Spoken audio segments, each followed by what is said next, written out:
Okay, so last video of today's course about transport, fuel choice. So basically on this video we will deal with the question of electric vehicles. In the video before I told you that one of the big question with cars, it's the current increase in car emissions per kilometer that we can see. And one of the way to try to tackle this is to promote the use of electric cars, which are emitting, which are using much less, which are much less CO2.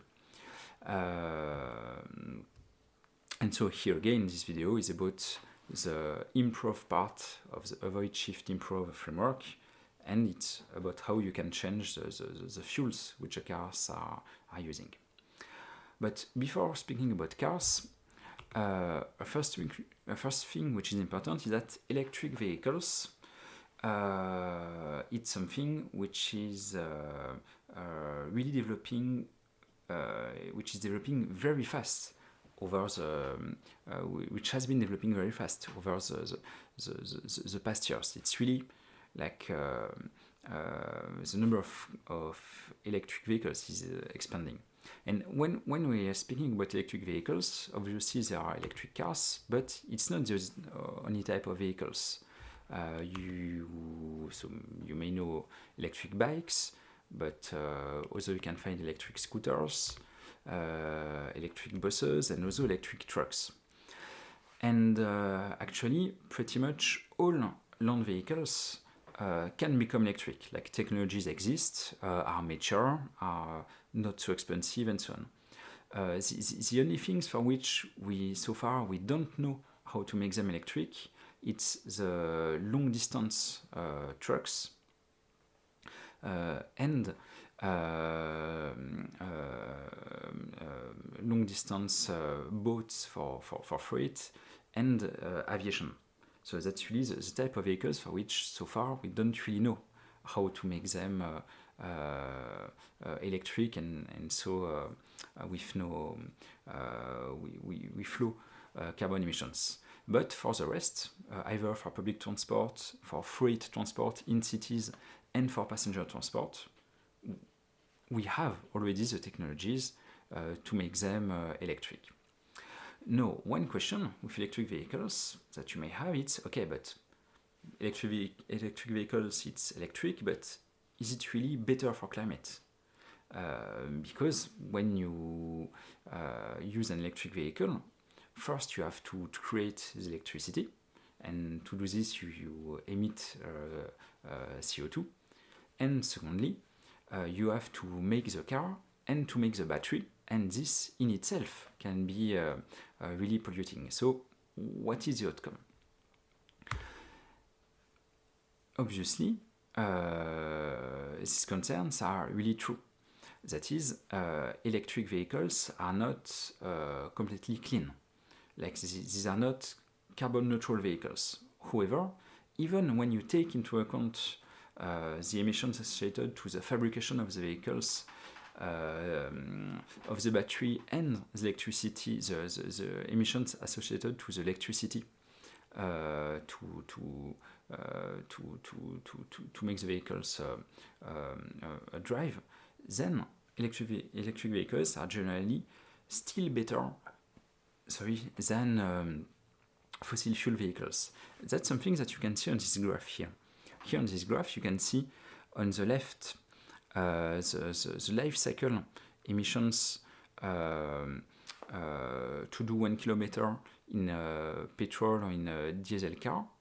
So in these bars on the left, the dark blue part corresponds to the production of the car, and the light blue part corresponds to the emissions associated to the driving.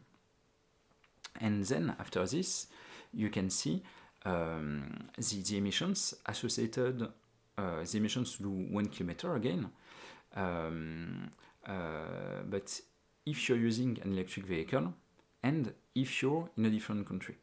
And so why is it different according to the country in which you're living? It's because the way electricity is produced in the different countries is not the same, depending on the country in which you're living. For instance, if you look at France, on the right, since electricity in France is vastly decarbonized thanks to nuclear energy, especially, using electric cars in France emits almost no emissions. You see, it's almost it's just a quarter of the emissions that you would emit if you use a diesel or a petrol car. Conversely, if you're living, for instance, in Poland, on the left, in Poland, a large part of the electricity is produced by coal, which is emitting a lot. So it's not so useful to use an electric car, but still, you see, you still reduce emissions by almost a third. Now, these figures are for the current electricity production, but you have to imagine that slowly, all countries are making their electricity slightly decarbonized, and so in the future, you might expect that it will be even better to use electric cars compared to today.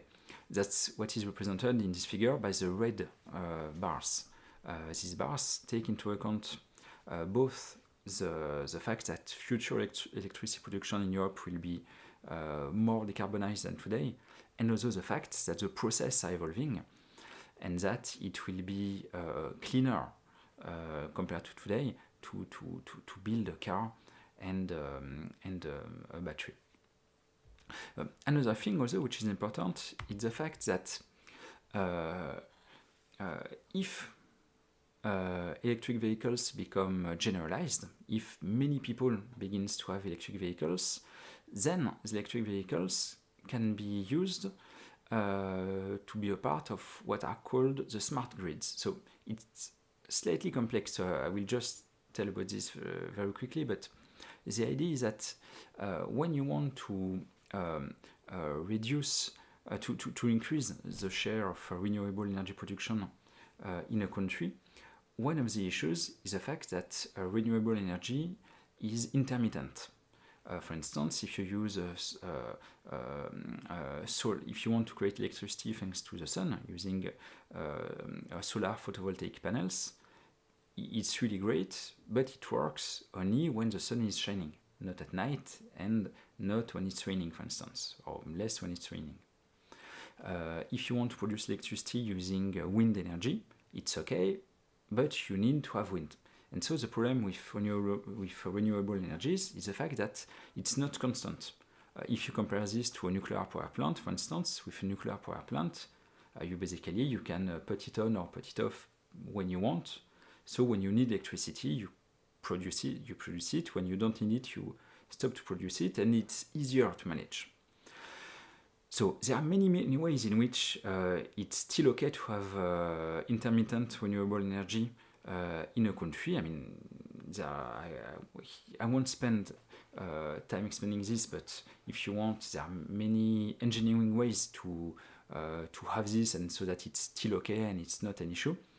But it says that one of the things which can make this easier is to have many batteries in a country. And if you have many electric cars in a country, since the cars have big batteries, collectively, they basically correspond to like a big battery in the country, and this makes it much easier to have renewable energies than if you don't have these electric cars. So that's one of the other advantages to use electric cars. Let me just conclude on this by also looking at another question with cars. It's the question of the materials used for batteries. Because beyond the question of the CO2 emissions associated to the battery production, there is also the question that, okay, to create batteries for electric cars, you need some specific chemical components like cobalt or lithium, and that these components are in limited quantity over the Earth. And so one of the questions is, okay, but will there be enough of these materials? Actually, in quantity, these materials are quite widespread, so there is enough of these materials. And and something which is important also is the fact that actually the big question in this is the question of the recyclability of the batteries, because when you have a battery, when the battery is dead at the end of its life, the chemical components are still there. So if you recycle them, then you can take them again, and it can work in a closed loop in which you don't need anymore to use to take some cobalt or some lithium from mines. And actually, that's something which is possible technically, and it's more and more easy to be done. But if you want, let's say that the main challenges to do this are not questions about chemical research or things like this, but these are more questions of logistics. And the fact that so far, for instance, there is no really standardization of battery designs, and so it's different. So it's difficult to implement industrialized processes for recycling. And also the fact that generally when batteries are produced, so far there is not much emphasis on their recyclability. But these are things which can easily be changed over time. Now let me focus on what can be done at city level to favor the use of electric vehicles. So just one thing, favoring electric vehicles, it's not something which is just theoretical. It really happens in different places across the world. One of the best examples of this is in Norway. In Norway, for more than 15 years, there have been very strong policies to favor electric vehicles. For instance, there are some taxes which make that it's cheaper in Norway to buy an electric car than to buy a similar fossil fuel car. So in France, for instance, the taxation system is not the same, and it's still much more expensive to buy an electric car than a corresponding fossil fuel car. And thanks to this policy and to other policies which have been implemented, the share of electric car in Norway nowadays is very high. That's what you can see on this graph, representing the share of car sales in Norway. And basically in blue it's the diesel cars, and in orange the gasoline cars, and the others are different types of electric vehicles. And you can see that nowadays electric vehicles represent more than half of the cars which are sold in the country. So just to give you some examples of city policies to promote the use of electric vehicles, and once again I will put some links on the Moodle platform if you want to know more on this. The first thing which can be done is to promote or to impose the use of electric vehicles for the vehicles on which the cities have much power. And that's especially the vehicles for the public transport, like the buses, and the taxis. Generally, taxis are strongly regulated, so you can really impose them to use electric vehicles. And this has been done in several cities. In London, for instance, all new taxis are electric. Or in Copenhagen, all the buses become electric. Another type of policy that you can do is the use of financial incentives, such as in Norway. Other things that you can do is to indirectly incentivize electric vehicles by providing, for instance, free public parking. Another type of policy is not to make inhabitants buy electric vehicles, but to promote electric car sharing businesses, as used to be the case in Paris with the Autolib system, but there are many other similar systems, and especially some systems are nowadays once again developed in Paris. And finally, let me focus on a last idea, which is the fact that if you want to promote the use of electric vehicles, you should also help, or you can also help the construction of public charging infrastructure. Because basically, one of the issues with electric vehicles is the fact that you need to charge them often. You need to often plug them on an electric plug. And these plugs may be quite expensive. So several cities across the world are nowadays financing the installation of such charging plugs across the city. In Paris, for instance, this has been the case because there are many electric plugs for electric vehicles, actually in all the former Autolib stations in the city. So here on this graph you can see examples of cities, and on this graph you can see the evolution of the public charge points in the different cities. You can see also here that I spoke before about Norway and the fact that electric vehicles are widely used in Norway, but if you want the best example of places where electric vehicles are used, it's in China.